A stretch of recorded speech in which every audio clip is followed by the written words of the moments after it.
ராமேஸ்வரத்தில் பள்ளி மாணவி ஷாலினி இன்று காலை கத்தியால் குத்தி படுகொலை செய்யப்பட்ட சம்பவம் தொடர்பாக போராட்டமானது தீவிரமடைந்திருக்கிறது. இது பற்றிய மேலும் விவரங்களை எமது செய்தியாளர் மதன்ராஜ் விவரிக்க கேட்கலாம். வணக்கம் மதன்ராஜ். இந்த மறியல் போராட்டத்தின் மூலமாக அவரது உறவினர்கள் முன்வைக்கக்கூடிய கோரிக்கைகள் என்னவாக இருக்கிறது? அவரது உடலானது உடற்கூறாய்வு முடிவுகள் எப்போது வெளியாகும்? விவரம் என்ன?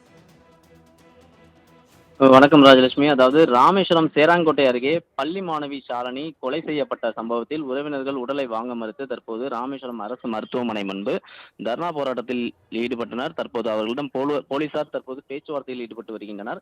குறிப்பாக ராமநாதபுரம் மாவட்டம் ராமேஸ்வரம் அடுத்த சேராங்கோட்டை பகுதியில் இன்று காலை பள்ளி மாணவி ஒருவர் பள்ளிக்கு செல்ல முற்படும் பொழுது அவரை வழிமறித்து அதே பகுதியைச் சேர்ந்த முனியராஜ் என்பவர் காதலிக்க வற்புறுத்தியதாக கூறப்படுகிறது. அவரின் வற்புறுத்தலுக்கு பள்ளி மாணவி இணங்காததால் அவரை சம்பவ இடத்திலேயே மறைத்து வைத்திருந்த கத்தியை எடுத்து முனியராஜ் குத்தி கொலை செய்தார். இந்த கொலை சம்பவத்தில் போலீசார் முனியராஜை கைது செய்தனர்.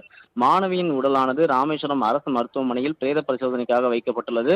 உறவினர்கள் உடலை வாங்க மறுத்து உறவினர்கள் ராமேஸ்வரம் அரசு மருத்துவமனை முன்பு தர்ணா போராட்டத்தில் ஈடுபட்டனர். இதனால் ராமேஸ்வரம் மதுரை தேசிய நெடுஞ்சாலையானது சாலை போக்குவரத்து முற்றிலுமாக பாதிக்கப்பட்டது.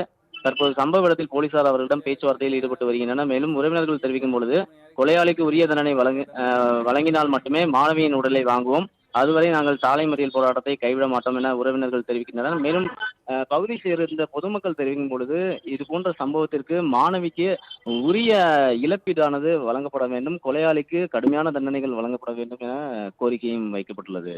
ராஜலட்சுமி. விவரங்களுக்கு நன்றி மதன்ராஜ்.